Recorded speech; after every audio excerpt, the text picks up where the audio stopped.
ये सेक्युलर बनने के चक्कर में मेरी रिक्वेस्ट है, सबसे हाथ जोड़ के मेरी विनती है, सेक्युलर बनने के चक्कर में हिंदुओं की बलि मत चढ़ाओ। ये कहता है हमसे कि भाई बांग्लादेश में जो हिंदू हैं उनका आपसे कोई मैटर नहीं होना चाहिए, वो हमारा इंटरनल मामला है। नहीं सर, इंटरनल मामला आपका नहीं है, जहां पे हिंदू है वो भारत का मामला है। और जब हम करने पे आएंगे, और हम करेंगे जरूर, तब तुम देखना ढाका से कैसी कैसी चीखें निकलती हैं। आज तुम हमें समझा रहे हो, ये तुम लोग किस तरीके का तुम्हारा कल्चर है बांग्लादेशियों, सोचो जरा।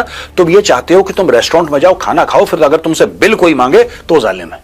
अगर तुम्हें अडानी इतना खटकता है तो अडानी को बोलो कि ठीक है साहब, 6 महीने के अंदर आप रैप अप करिए। बांग्लादेशी हैं वो तो, प्रोटेस्ट करना उनका फुल टाइम प्रोफेशन है।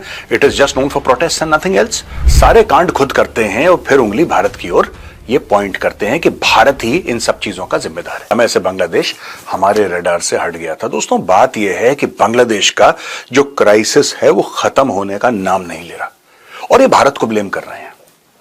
सारे कांड खुद करते हैं और फिर उंगली भारत की ओर ये पॉइंट करते हैं कि भारत ही इन सब चीजों का जिम्मेदार है।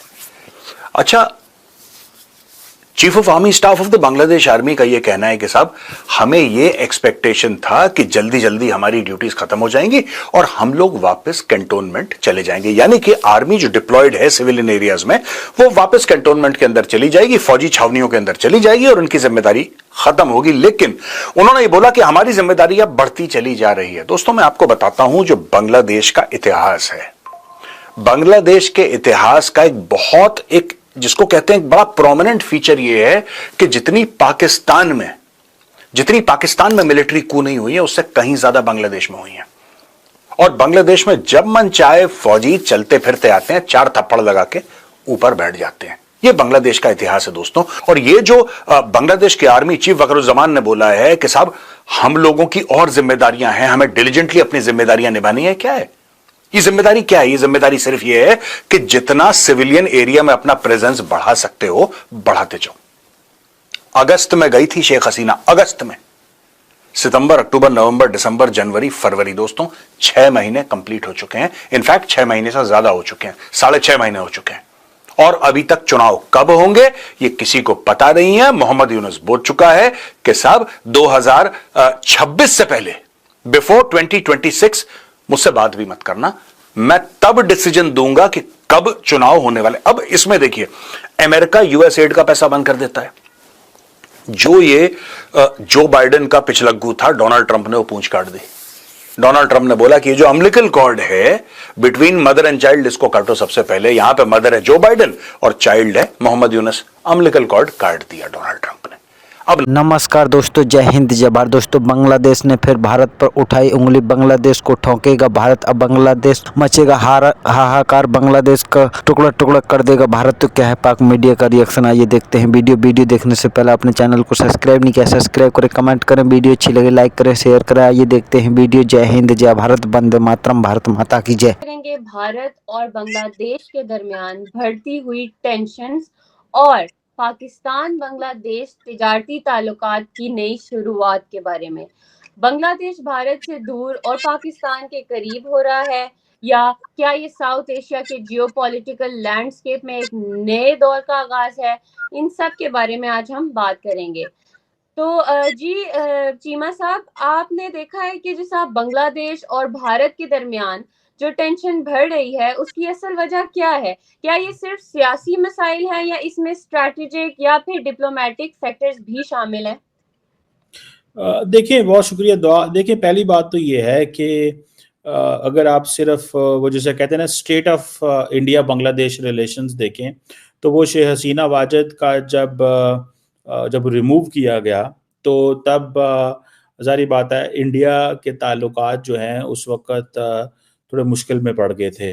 और अब मज़ीद जो है जो बयानात आ रहे हैं बांग्लादेश की तरफ से, वो थोड़े से मुश्किल बयान है। वो ऐसे बयान नहीं हैं जो इंडिया समझता है कि अच्छे बयान है। सो इंडिया के फॉरेन मिनिस्टर डॉक्टर जयशंकर ने थोड़ी टफ स्टेटमेंट्स दी हैं। अब भारत क्योंकि बांग्लादेश के अंदर जो वहाँ पे माइनॉरिटीज़ हैं उनके बारे में भी बात करता है। अभी 2 दिन पहले ही भारत के नेशनल सिक्योरिटी एडवाइज़र ने एक जो है वो एक तस्वीरी नुमाइश की, जहाँ पे दिखाया गया कि देखें क्रिश्चियंस, अहमदी और बहुत सारे और जो लोग हैं उनकी तरफ से जो जो ज्यादतियां हो रही हैं वो उनको हाईलाइट किया। और अब जयशंकर साहब जो है वो बेसिकली अब थोड़े से सख्त बयान दे रहे हैं, और ख़ास तौर पे क्योंकि जो बांग्लादेश की फॉरेन अफेयर्स को डील करते हैं तौहीद हुसैन, उन्होंने भी कुछ ऐसे बयान दिए हैं जिसकी वजह से जयशंकर जो हैं वो ये कह रहे हैं कि ये जो इंटरम सेटअप है वो शायद अच्छे ताल्लुकात नहीं चाहती, और इसमें वो कह रहे हैं कि बांग्लादेश को फैसला करना होगा। इट मीन्स कि इंडिया जो है वो जो जैसे कहते हैं ना असर्ट कर रहा है अपनी पावर। देखिए इंडिया इज एक रीजनल पावर है, और इंडिया की जो नेबरहुड फर्स्ट पॉलिसी है, लुक ईस्ट पॉलिसी है, ऊपर हमारे ऊपर कितनी ज्यादा थू हुई है किसी को यह एहसास ही नहीं है।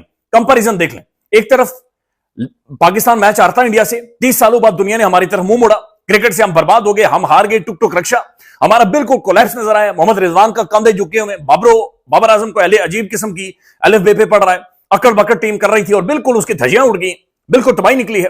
एक तरफ लाहौर के अंदर एक मवेशी वो जानवरों का वो मिला था, वहां पर बड़ी शख्सियात इकट्ठी हुई थी, और वहां पर जो वीडियोज आई हैं जहां पर गाना लगा हुआ कि मेरे रश के कमर तूने पहली नजर जब नजर से मिलाई तो मजा आ गया, बरकसी गिर गई काम ही कर गई, आग ऐसी लगाई कि मजा आ गया। हमारा लूज कैरेक्टर तो दिखाई दिया है कि जहां पर हमें 321 चेस करने और हम 22 रन बना रहे हैं पावर प्ले के अंदर अगेंस्ट न्यूजीलैंड। वो मैच था जब मैंने यहां बैठ के पहले दिन बोला था आपकी चैंपियंस ट्रॉफी खत्म, क्योंकि इतना मार्जिन से हारना, तीसरा मुसलसल अपने मुल्क में हारना, अगर यहां नहीं जीतोगे तो कहां जीतोगे भाई, अपने मुल्क में हारना। उसके बाद सारी चीज़ें क्लियर हो गई थी कि इंडिया बहादुर के खिलाफ आपका क्या होने वाला है। उसके बाद फिर हम ये देख रहे होंगे कि जी अच्छा बारिश हो जाए उसके मैच में तो बड़ा ज़बरदस्त है, रमज़ान आ गए तो बस हमारा बेड़ा पार हो गया। ये दुआओं पे नहीं चल रही सर, आप अपना सिस्टम उठा के देखें।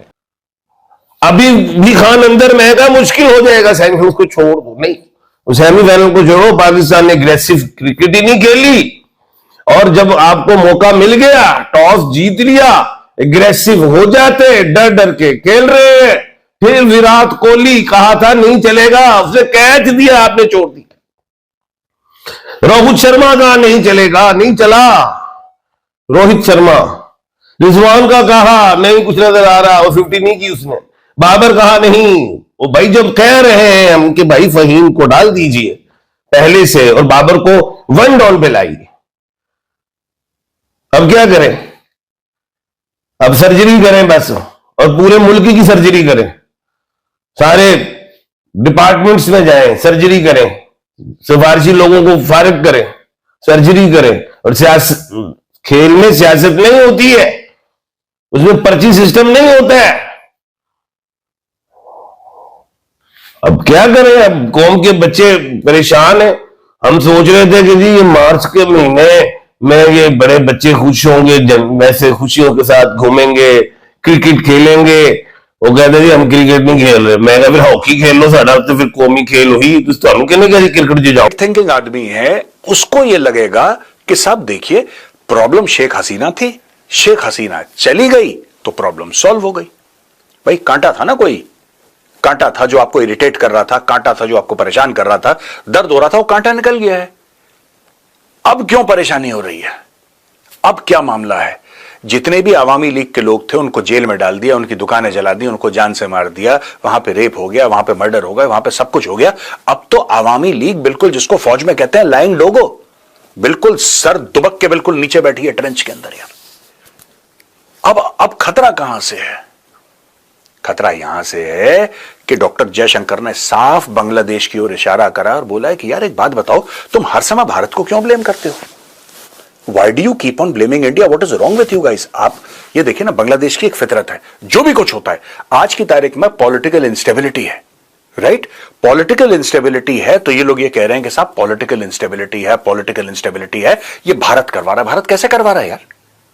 भारत का क्या, तुम्हारा देश है क्या? तुम्हारा देश इतना फालतू है, इतना बेकार है कि कोई भी तुम्हारे मुल्क में कुछ भी, चलो भारत ने कोई एक वाकया कभी करवा दिया, मैं मानता हूं कि ऐसा हो सकता है। मैं ये नहीं कह रहा कि भारत ने ऐसा करवाया, मैं कहता हूं ये मैं मानता हूं कि कोई भी देश कहीं भी कुछ ना कुछ करवा सकता है। अमेरिका ने पूरा का पूरा पैसे देके अब पता लग रहा है कि साहब यहां पे एजिटेशन करवा दिए, यहां पे धरने करवा दिए, यूएसएड के थ्रू पैसा देके रेजिम चेंज ऑपरेशन इन्होंने करवाए कई जगह। तो ऐसा बड़े पावर करते हैं दूसरे बड़े पावर के साथ या फिर छोटे पावर के साथ, ये सब गेम चलता रहता है।